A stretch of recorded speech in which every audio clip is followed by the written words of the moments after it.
a veces la gente, uno ve que una persona que uno conoce, de pronto un hermano, un primo, un amigo, la está embarrando. La está embarrando.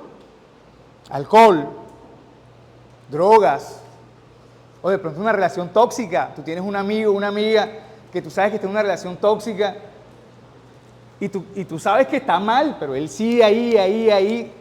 Entonces, ¿qué digo yo? Que se estrelle, que se dé duro para que aprenda, porque lamentablemente a veces toca así. O sea, yo sé que la candela quema, yo sé que si meto el dedo en el tomacorriente ese me va a pasar corriente, pero hay gente que quiere meterlo para electrocutarse, para saber lo que se siente. Entonces, uno les dice las cosas, los profesores hablan, pero yo digo, al final cada quien hace lo que quiere, cada quien hace lo que se le da su gana. Y la gente tiene que vivir sus procesos y tiene sus tiempos. Y la gente se estrella, y cuando se estrellan es cuando aprenden. Y ahí es cuando dicen, no sé, este man tenía razón. Después de que termina la relación tóxica, que ya se desgastaron, que, joder, tenías razón, ¿eh? Pero si te lo dije, pero tú no me prestaste atención. Y así pasa en la vida, jóvenes. Entonces, ¿qué les vengo a decir yo? Les vengo a comentar casos. Casos. Porque en los últimos años de mi vida me ha tocado acompañar a la policía de infancia y hemos ido a los colegios. Antes hacíamos requisas. Ustedes no sé si vivieron eso, que nos metíamos a requisar pilas del maletín. Entonces el policía revisaba el maletín, a los hombres los raqueteaban, a las niñas, las policías mujeres. Ustedes nunca vivieron eso. Nunca les pegaron una raqueteada. Sí se las pegaron. Si no me avisan y traemos a la policía para que vean la experiencia.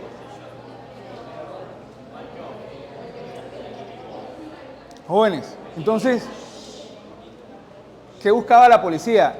La policía buscaba cualquier cosa ilícita o cualquier cosa con los cuales ustedes se pudieran hacer daño.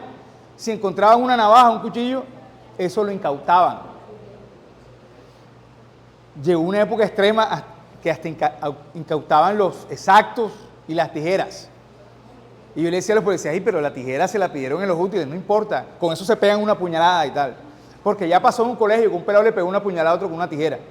Sí, hasta ese punto llegamos. Hasta ese punto llegamos.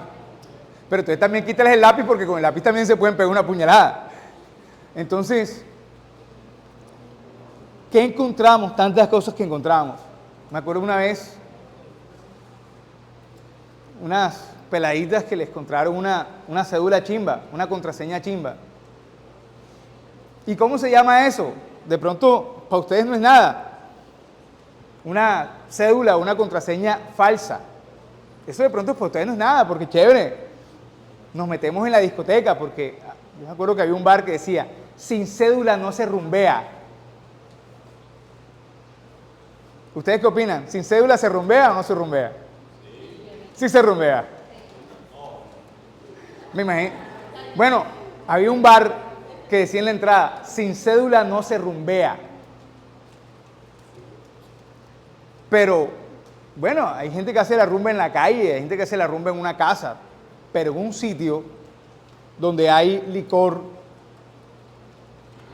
está prohibida la entrada de jóvenes. Y de pronto, algunos muchachitos o muchachitas inquietos o inquietas querían rumbear y querían entrar en esos sitios. Y alguno les hizo el favor que les hicieran una cédula o una contraseña falsa. Parece algo inofensivo, inocuo, pero eso jurídicamente, ¿cómo se llama? Falsedad en documento público, fraude procesal, 2 delitos. Entonces, cuando a la muchachita le quitaron esa cédula falsa, no sé si una cédula o una contraseña, ella la sentaron en una silla y se puso a llorar. Pero ahí es donde yo digo, o sea, yo me la imaginaba rumbeando y tal, en el bar, y ahí llorando. Pues ¿para qué llora si lo gozó, si lo disfrutó? Pero, como la muchachita tenía 16 años, se veía mayor, pero tenía 16 años, resulta que cuando cumplen 14 años entran en el sistema penal de adolescentes. Eso lo dice la ley 1098 del 2006, el Código de Infancia y Adolescencia. Entonces, le abrieron un proceso penal. Tiene la prueba, el testimonio del policía, que generalmente una declaración de un policía, eso pesa. Eso pesa. Está el elemento físico, que es la cédula falsa. Obviamente que viene una condena. De pronto no va a ir presa. Sí, porque hay que ser realista, no va a ir presa. Pero va a tener una condena. La pueden condenar a trabajo social, la pueden condenar, pueden haber sanciones pedagógicas porque sí puede haber privación de la libertad. Pero la privación de la libertad se da cuando son casos extremos. Mataste a alguien, una violación, cosas graves. Hasta 8 años de prisión en un centro de estos juveniles. Entonces, jóvenes, se los digo para que no les pase. Una vez encontramos, eso pasaba mucho, encontramos balas. Un muchachito tenía una bala de un fusil, de fusiles grandes estos, no sé qué referencia era. Se la regaló el primo porque estuvo en el ejército. Al policía no le importa. Porque el policía, él actúa, hay algo que se llama el mínimo de tipicidad. Pues si ustedes no entienden algo, me preguntan porque yo comienzo a hablar y de pronto me meto en el tema penal, full adentro, y el mínimo de tipicidad. ¿Qué es la tipicidad? ¿Tú sabes qué es la tipicidad? ¿Quién sabe qué es la tipicidad? Los que están pensando en estudiar Derecho, ¿qué es la tipicidad?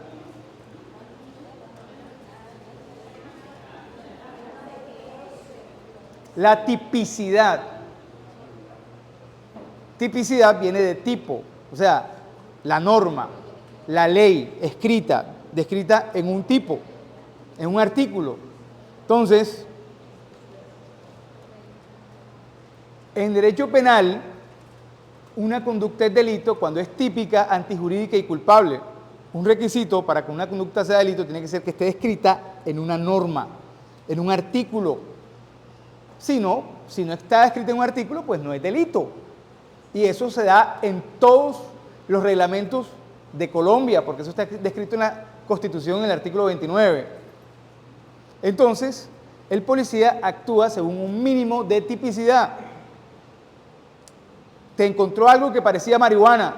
A él no le importa si es marihuana o no. Eso parece marihuana, eso huele como marihuana. Venga. No, que esto no es. Venga. Que esto no es mío. De malas. Él te presenta ante un fiscal. El fiscal es el que va a hacer el estudio, es el que va a determinar si eso era o no marihuana, si lo tenías tú. Eso le corresponde al fiscal, no al policía. Por eso uno a veces cree que los policías son arbitrarios, que los policías se pasan. Es que él actúa según el mínimo de tipicidad. Encontraron un arma de fuego. Habían 5 personas. Ninguno reconoce de quién era. Vengan todos. Ay, pero todos. De malas. Él actúa según un mínimo de tipicidad. O sea, a él no le corresponde hacer el juicio de valoración. Él no es quien va a determinar quién hizo y quién no hizo. Él simplemente actúa según un mínimo. Que tú vas en la calle y te vieron sospechoso. Acaban de atracar a una muchacha. Gritaba a la gente, cójanlo. De malas tú que ibas caminando y te requisan y te encuentran una navaja y la muchacha dijo que le atracaron con una navaja. El policía no le importa. Tienes la navaja, hay un indicio aquí, te llevan. ¿Por qué? Porque que el fiscal determine, si el fiscal te suelta, pues problema de él, pero él actúa según lo que se llama el mínimo de tipicidad. Y ustedes imagínense cómo es la cabeza del policía. El curso para ser policía es un entrenamiento fuerte. Y a ellos los preparan para ver la maldad en todos lados. O sea, ellos tienen que anticiparse a la maldad. Ellos te ven caminando y reconozco que son un poquito prejuiciosos. Ven caminando el pelado, de pronto tiene el pelito larguito, de pronto le ven que tiene un tatuaje. El policía en su mente, este tiene pinta de bandido. O sea, yo no estoy diciendo que eso esté bien, y no está bien, pero en la cabeza del policía es así. De pronto te ven caminando todo raro, pues eso no está bien, pero en la cabeza del policía es así. Porque ellos tienen que prevenir. Ellos ven 5 tipos en un carro, 5 tipos en un carro, los paran, ellos enseguida activan una alarma. Hey, 5 tipos en un carro, ellos enseguida van a imaginarse, estos tipos van para una vuelta. 5 tipos en un taxi, o sea, 2 tipos en una moto y la moto, la placa la tienen doblada o no se le ve casi. Ellos enseguida se van a imaginar que son bandidos. Pero a veces, obviamente, esa alerta se les enciende preventivamente con cualquiera. Ellos son los garantes del orden público en la calle. Ellos pueden parar cualquier persona en la calle y requisarla. Ellos pueden. Y si alguien se resiste, le pueden aplicar una multa, porque es una contravención, a acatar la autoridad según el Código de Policía. Entonces, esa balita, esa bala que el muchacho la llevaba, porque era un recuerdo de su primo, ese muchacho no sabía que hay un artículo 365 del Código Penal que es fabricación, tráfico y porte de armas de fuego o municiones. Pero fíjense ustedes, porte de armas de fuego o municiones. ¿Qué quiere decir eso? El verbo portar quiere decir que tú lo lleves consigo, que era un arma que no servía, que era un pedazo, la llevabas.